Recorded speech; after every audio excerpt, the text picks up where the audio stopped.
दोस्तों, आप सभी सुभाष चंद्र जी को पहचानते होंगे। नेताजी सुभाष चंद्र बोस जानते हैं उनकी रहस्यमय मृत्यु कैसे हुई। देश के लिए जान देने वाले नेताजी सुभाष चंद्र बोस, लेकिन सवाल आज भी वही है, क्या नेताजी सच में मरे थे या यह भारत के इतिहास का सबसे बड़ा रहस्य है। कहानी की शुरुआत होती है 18 अगस्त 1945 को। खबर आई कि ताइवान में एक विमान दुर्घटना में सुभाष चंद्र बोस की मृत्यु हो गई। जापानी अधिकारियों ने कहा नेताजी गंभीर रूप से घायल थे और अस्पताल में दम तोड़ दिया। लेकिन यहीं से शुरू हुआ भारत का सबसे विवादित रहस्य। मौत पर विवाद क्यों शुरू हुआ? नेताजी का शव कभी भारत नहीं लाया गया।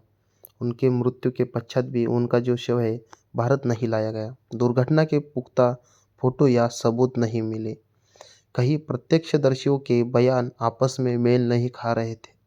नेताजी जैसे योद्धा का इस तरह मरना लोगों को अविश्वसनीय लगा। जांच समितियां और सवाल खड़ी कर दी गई। भारत सरकार ने समय समय पर कई जांच करवाई। पहली शाहनवाज कमेटी 1956, उन्होंने विमान दुर्घटना को सही माना। दूसरी समिति खोसला आयोग 1970, दुर्घटना की पुष्टि की।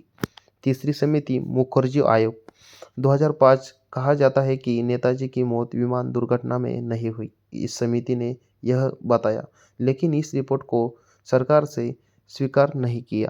बहुत सारे दावे इस समय प्रकट होने लगे। कई लोगों ने दावा किया कि नेताजी भारत में एक सन्यासी के रूप में जीवित रहे, जिन्हें गुमनामी बाबा कहा गया।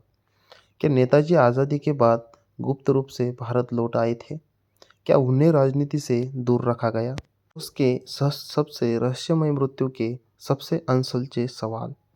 पहला सवाल, नेताजी की अस्थियां किसकी है?